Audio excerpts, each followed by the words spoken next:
എന്താണ് അതിലോട്ടുള്ള കാരണം? ഹിമ കമ്മിറ്റി റിപ്പോർട്ടിൽ ഒരുപാട് പോസിബിലിറ്റീസ് ആണ് അവർ പറയുന്നത്. മറ്റു ഭാഷകളിൽ നിന്നെല്ലാം ഇത്തരത്തിലുള്ള കാര്യങ്ങൾ വേണമെന്നുള്ള നിർദ്ദേശം വന്നിട്ടുണ്ട്. അത് സംസ്ഥാന സർക്കാർ എടുത്ത നല്ല തീരുമാനമായിട്ടാണ് ഞാൻ കാണുന്നത്, ഹിമ കമ്മിറ്റി റിപ്പോർട്ട്. അപ്പൊ അത് വരട്ടെ, അതിലെന്താണ് പറഞ്ഞിരിക്കുന്നത്, അതില് ഇത്തരം കാര്യങ്ങളെക്കാളും കൂടുതൽ എങ്ങനെയാണ് നമുക്ക് ഒരു നല്ല ഒരു ഇൻഡസ്ട്രി ആയിട്ട് ഇത് മുന്നോട്ട് പോകാൻ സാധിക്കും എന്നുള്ളതാണ് കൂടുതൽ പറഞ്ഞിരിക്കുന്നത്.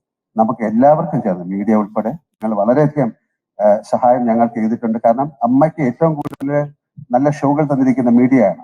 ഞങ്ങൾ ഇപ്പോൾ പോലും മനോരമ അവരുമായിട്ടൊരു അസോസിയേഷനിൽ ചേർന്ന് ഞങ്ങളൊരു ഷോ ചെയ്തിട്ട് അതിൽ നിന്ന് കിട്ടുന്ന ആ ബെനിഫിറ്റ് ഞങ്ങൾ വയനാടിന് കൊടുക്കാൻ തീരുമാനിച്ചു. അതുപോലെ കാർഗിൽ ഷോയ്ക്ക് സമയത്ത് ഞങ്ങൾ ചെയ്തിരുന്നു, പ്രളയത്തിന്റെ കാര്യത്തിൽ ചെയ്തിരുന്നു.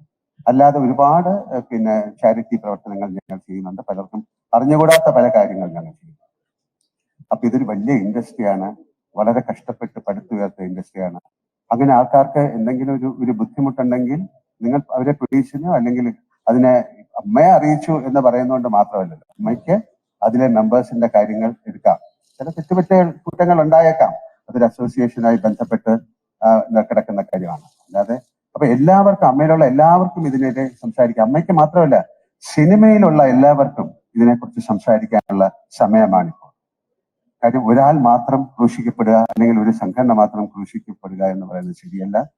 ഒരുപാട് സംഘടനകളുള്ള ഒരു വലിയ ബൃഹത്തായ ഒരു ഇൻഡസ്ട്രിയാണ് സിനിമ. നമുക്ക് മറ്റു ഭാഷകളിൽ നിന്നൊക്കെ നമ്മളെ വിളിച്ചു ചോദിക്കുന്നുണ്ട് ഞങ്ങൾ എന്താണ് ചെയ്യേണ്ടത്. അപ്പൊ നിങ്ങളെ ഒരു കമ്മിറ്റി അതുപോലെ തുടങ്ങാനാണ് പറഞ്ഞത്. ഒരുപാട് പേർക്കുള്ള പ്രോബ്ലം ഇവിടെ നിന്ന് തുടങ്ങട്ടെ, കേരളത്തിൽ നിന്ന് ഒരു വലിയ മൂവ്മെന്റ് ആയിട്ട് ഇത് മാറട്ടെ. ഇത് എല്ലാ മേഖലയിലും വരണം എന്നാണ് ഞാൻ ആഗ്രഹിക്കുന്നത്. ഇത് സിനിമയിൽ മാത്രമല്ല, എല്ലാ മേഖലകളിലും ഇതുപോലുള്ള ഒരു കമ്മിറ്റി, ഒരു പഠനം ഉണ്ടാകാം. അല്ലെങ്കിൽ മറ്റ് മേഖലകളിലേക്ക് ഈ കമ്മിറ്റിയുടെ ഈ റിപ്പോർട്ട് ഒരു പഠന വിഷയമാകട്ടെ. അതിന് ഏറ്റവും സ്വാഗതാർഹമാണ്. എല്ലാവർക്കും കറക്റ്റ് ആയിട്ടുള്ള റൈറ്റ് ആയിട്ടുള്ള നിയമം കിട്ടുമെന്ന് ആഗ്രഹിക്കുന്ന ഒരാളാണ് ഞാൻ. പിന്നെ നമ്മളൊരാൾ വിചാരിച്ചാൽ ആ നിയമത്തിനെ മാറ്റാനൊന്നും പറ്റില്ല. ഒരാൾക്ക് വേണ്ടി അങ്ങനെ സപ്പോർട്ട് ചെയ്യാൻ പറ്റും. പ്രോപ്പറായ തെളിവുകളും കാര്യങ്ങളും ഉണ്ടെങ്കിൽ അങ്ങനെ ഒരു കുറ്റം ചെയ്തിട്ടുള്ള ആളുകൾ ശിക്ഷിക്കപ്പെടണം എന്ന് തന്നെയാണ് എന്റെ അഭിപ്രായം. മലയാള സിനിമയുടെ എല്ലാ അഭിപ്രായം അങ്ങനെ ആയിരിക്കും എന്ന് ഞാൻ വിശ്വസിക്കുന്നു. കാര്യം അതിന് ആരും ഒരു എതിരഭിപ്രായം പറയാൻ താല്പര്യമില്ല. ഇതാണ് എനിക്ക് നിങ്ങളോട് പറയാനുള്ളത്.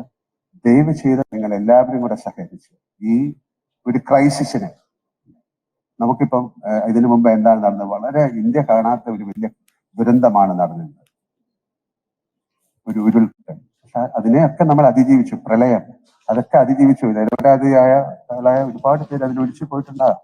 പക്ഷെ അതൊക്കെ മറന്നുകൊണ്ട് നമുക്കിതിനെ റീകൺസ്ട്രക്ട് ചെയ്തെടുക്കണം. കാര്യം ഈ ഒരു വലിയ ഇൻഡസ്ട്രി തകർന്നു പോയാൽ പക്ഷെ നിങ്ങൾക്ക് എല്ലാവർക്കും സ്നേഹമുള്ള ഒരുപാട് പേര് നിസ്സഹായരായി നോക്കേണ്ടി. സെന്റിമെന്റലാണ്, പെട്ടെന്ന് എക്സൈറ്റഡ് ആയിരുന്ന ആൾക്കാരാണ്. അവർക്ക് ഇങ്ങനെയുള്ള കാര്യങ്ങൾ പെട്ടെന്ന് അതിൽ തളർന്നു പോകുന്ന ആൾക്കാരാണ്. അപ്പൊ അവരെ തളർത്താതെ ദയവ് ചെയ്ത് ഇങ്ങോട്ടേക്കാണെന്ന് ഇത് പറയാൻ എനിക്ക് ബുദ്ധിമുട്ടാണ്. കാരണം വളരെയധികം സങ്കടം. ആര് സംസാരിച്ചു ആര് സംസാരിച്ചില്ല എന്നുള്ളതല്ല, എനിക്ക് പറയാനുള്ളത് ഇതാണ്. ഞാനപ്പം അമ്മയുടെ പ്രസിഡന്റ് എന്നുള്ള രീതിയിലല്ല, കഴിഞ്ഞ 47 വർഷം സിനിമയുമായിട്ട് സഹകരിച്ച് ഒരുപാട് മലയാള സിനിമയ്ക്ക് ഏറ്റവും നല്ല സമയമുള്ള ഒരു കാലമാണിത്. സൗത്ത് ഇന്ത്യൻ ഫിലിംസ് എല്ലാം നോർത്തിലും അല്ലെങ്കിൽ ഇന്ത്യ മുഴുവനും അല്ലെങ്കിൽ പാൻ ഇന്ത്യ അല്ലെങ്കിൽ ഇന്റർനാഷണൽ, ഇപ്പൊ കാനിലൊക്കെ ഒരുപാട് സിനിമകൾ ശ്രദ്ധിക്കപ്പെടുന്ന ഒരു സമയമാണ്. ഇത് വലിയ നാഷണൽ ന്യൂസായി ഇന്റർനാഷണൽ ന്യൂസായിട്ട് ഈ വ്യവസായം തകർന്നു പോകരുത് എന്ന് ആത്മാർത്ഥമായിട്ട് ആഗ്രഹിക്കൂ. നിങ്ങളും എന്നോടൊപ്പം ആഗ്രഹിക്കൂ. ദയവ് ഇതിൽ കൂടുതൽ ഒന്നും പറയാനില്ല. Thank you so much.